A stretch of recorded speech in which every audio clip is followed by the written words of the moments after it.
Halo guys, kembali dengan saya Kali Mas Anda dari Akademi Kripto. Di video kali ini kita akan membahas mengenai kenapa naratif di kripto sengaja diciptakan. Jadi sebelumnya kita sudah mengkaji mengenai altcoins dan paradox of choices, di mana terlalu banyak altcoin yang ada saat ini menyebabkan kesulitan untuk memilih. Yang mana dulu teman-teman ketika mau membeli es krim, ini rasanya hanya ada 3, coklat, vanilla, dan juga strawberry. Tapi sekarang coba lihat, teman-teman mau beli gelato itu ada puluhan bahkan ratusan rasa. Jadi teman-teman udah bingung dulu, udah nggak tahu ya mana ini yang enak, sehingga coba ini rasanya relatif nggak enak ya. Coba ini lagi rasanya relatif enak, tapi nanti muncul rasa lagi yang sedikit lebih enak.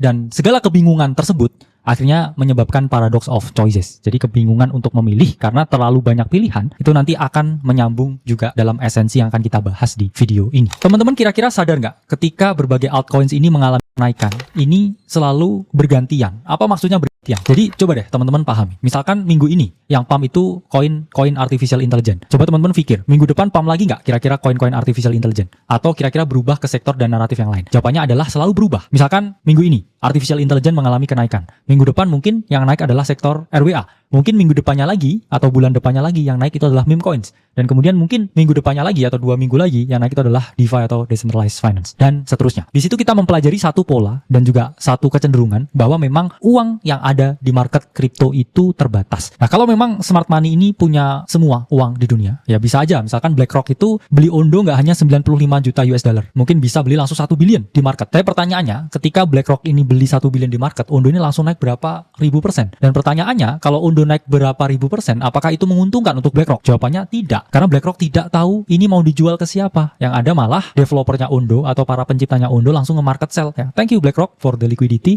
I'm out. Nah, itu yang kira-kira bisa teman-teman bayangkan. Kalau misalkan smart money ini asal-asal beli. Itulah kenapa uangnya yang dialokasikan di kripto ini hanya kurang dari 1% dari semua uang yang mereka miliki. Jadi para smart money ini paham bahwa crypto is a very speculative market, dan smart money pun kadang juga nggak bisa exit dengan gampang. Kalau kita lihat Tesla pun ya, dengan segala influence-nya, segala power-nya, segala uangnya, endingnya juga mereka tutup posisi Bitcoin mereka itu near BEP, atau mereka hampir tidak memperoleh keuntungan. Ya, keuntungannya hanya unrealized profit, tidak sampai di realized profit. Itu Tesla ya. Gimana kita? Jadi kita harus berpikir lebih pragmatis lagi, lebih realistis lagi, dan juga lebih terbuka, objektif dengan yang ada di market. Even smart money itu ketika mereka mau memperoleh keuntungan, mereka juga harus bertarung dengan para smart money lain, bertarung dengan retail seperti kita yang mungkin juga pintar juga. Jadi it's a player versus player market, dan yang paling bisa menang di sini adalah mereka yang punya pengetahuan. Memahami minimnya modal dan kecilnya volatilitas market kripto dibandingkan dengan market-market yang udah settle seperti saham US atau komoditas, smart money akhirnya menciptakan sesuatu yang namanya naratif. Naratif merupakan gagasan, ide, atau cerita tertentu tentang koin-koin ini yang mana akan diangkat di berbagai platform yang ada supaya kita, para retail, yakin terhadap narasi tersebut, dan smart money lain juga yakin terhadap narasi tersebut, dan akhirnya lahirlah suatu keharusan berinvestasi pada naratif tertentu. Endingnya apa? Ya, endingnya para smart money ini kan juga butuh likuiditas. Jadi ketika mereka sudah selesai fase akumulasinya, udah cukup kumpulin barang, endingnya mereka akan keluar-keluar di media. Dan kita yang mendengarkan di media, kita akan terinfluence. Kita akan merasa, oh bener juga nih ya, BlackRock sudah berinvestasi ke RWA, saatnya kita beli RWA. Soalnya kita nggak tahu, tahun-tahun sebelumnya ya, ketika bear market, BlackRock ini sudah akumulasi RWA sebanyak-banyaknya. Beritanya baru keluar sekarang aja. Dan sekarang banyak yang FOMO ya, Ondo ya, dan lain sebagainya. Padahal ya kita udah lama ya juga call Ondo, jadi be a smart money ya. Tahu kapan harus akumulasi dan kapan harus take profit. Jangan FOMO. Karena kalau kita melihat dan membuat bagan, ya, bagan of influence kalau kita ngomong, endingnya semua ini butuh ya mempengaruhi persepsi retail. Karena para smart money, hedge fund manager, venture capital di kripto, ini mereka pegang duit siapa sih ya? Endingnya juga pegang duit kripto.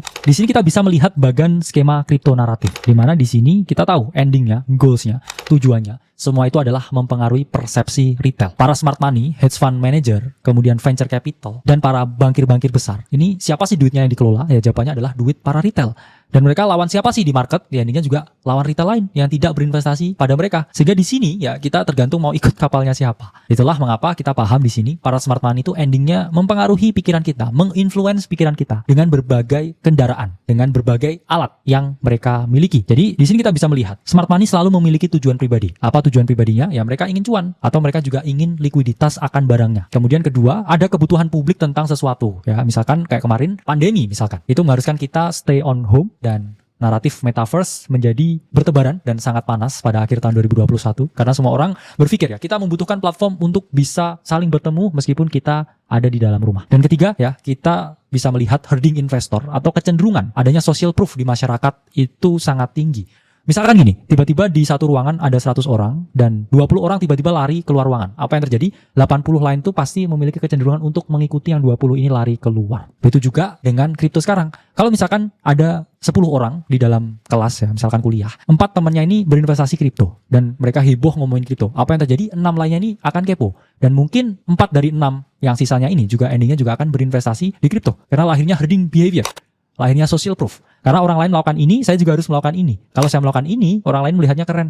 Karena ini diterima di masyarakat, oh investasi kripto ini keren. Nah itu terjadi ya sekarang. Dan itu pun juga sebenarnya nggak hal yang buruk. Karena endingnya, in the end of the day, kita endingnya semua akan kripto. Di tahun 2030, industri blockchain ini akan berkembang dengan sangat pesat. Itulah mengapa kalau kita lihat pertumbuhan jumlah koin yang beredar, developer blockchain ini selalu meningkat setiap tahunnya. Dan itu juga hal yang positif, karena ketika tidak ada ya peningkatan di industri blockchain, ya crypto in general juga akan mati karena ekosistemnya ini sangat kering dengan likuiditas dari para TradFi, dari para retail dan juga para bisnis partner yang terlibat di dalamnya. Nah, untuk membentuk kripto naratif yang mempengaruhi persepsi retail, ini banyak sekali cara yang bisa dilakukan. Banyak sekali alat yang bisa digunakan. Pertama adalah jurnal riset. Jadi kalau teman-teman lihat, banyak sekali ya platform seperti Messari, Santiment, Nansen dan juga lain sebagainya yang ini menyediakan crypto research. Jadi mereka ini membuat research yang sangat sophisticated. Tujuannya apa ya? Tujuannya supaya retail ini tertarik. Karena kalau kita lihat even di outlet-outlet riset kripto yang besar, ini mereka kadang ya sekali-sekali ya, 2 kali ya nyelipin ceiling ya berbagai project-project yang baru listing ya. Jadi ada project yang baru rilis, baru ICO. Kalian juga nyempil ya 1-2 di Messari kalau teman-teman perhatikan. Karena apa? Ya karena itu tadi adalah alat ya. Media adalah alat yang digunakan.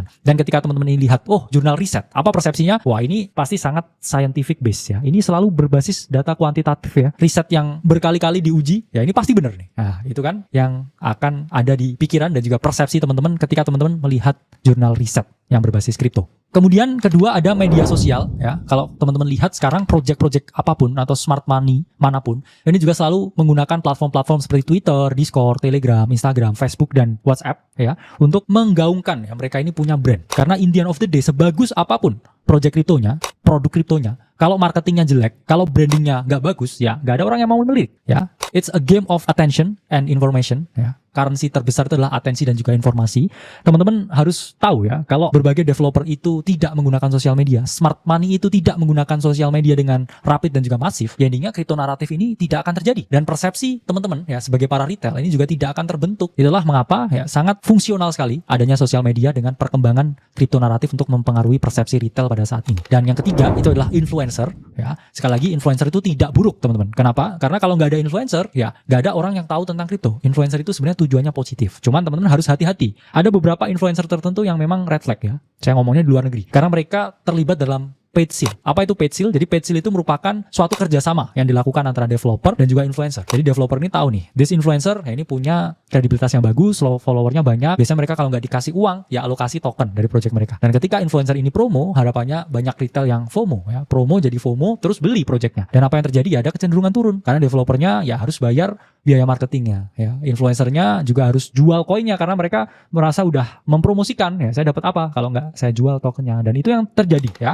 Dan terakhir adalah pers ya. Kita lihat media massa yang ada berbasis digital atau bahkan media massa yang sekarang tertulis ya, yang konvensional itu juga sudah banyak yang mulai ngomongin kripto ya untuk membentuk persepsi retail terhadap naratif kripto tertentu. Nah, itu adalah skema kripto naratif yang harus teman-teman pahami ya, memang sebegitu adanya ya. Itu tadi yang timbul akibat paradox of choices. Semua orang bisa buat koin. Endingnya nggak ada yang juga yang semua bisa beli. Jadi orang-orang ini saling berlomba, saling mempromosikan, saling membranding sefantastis mungkin. Supaya apa? Atensi dari kita, para retail ini tertarik. Oke lah ya saya beli koin A, oke lah saya beli koin B, oke lah saya beli koin C. Karena marketingnya menarik dan brandingnya bagus. Saya harus terlibat dalam project ini. Dan itulah yang terjadi di dunia kripto modern saat ini. Itulah mengapa kita tahu naratif itu sengaja dibuat oleh para smart money tertentu. Ya tujuannya supaya kita aware dengan berbagai aset kripto yang ada. Dan itu tujuannya juga sebenarnya tidak buruk. Cuman di sini ada cara-cara tertentu tertentu. Bagaimana cara kita mengetahui suatu naratif sebelum itu jadi naratif? Gimana caranya kita positioning ourselves supaya kita bisa memperoleh keuntungan maksimal? Jadi ketika para smart money-nya udah keluar-keluar di media dengan sangat masif, yaitu kita udah beli ribuan persen ya di bawah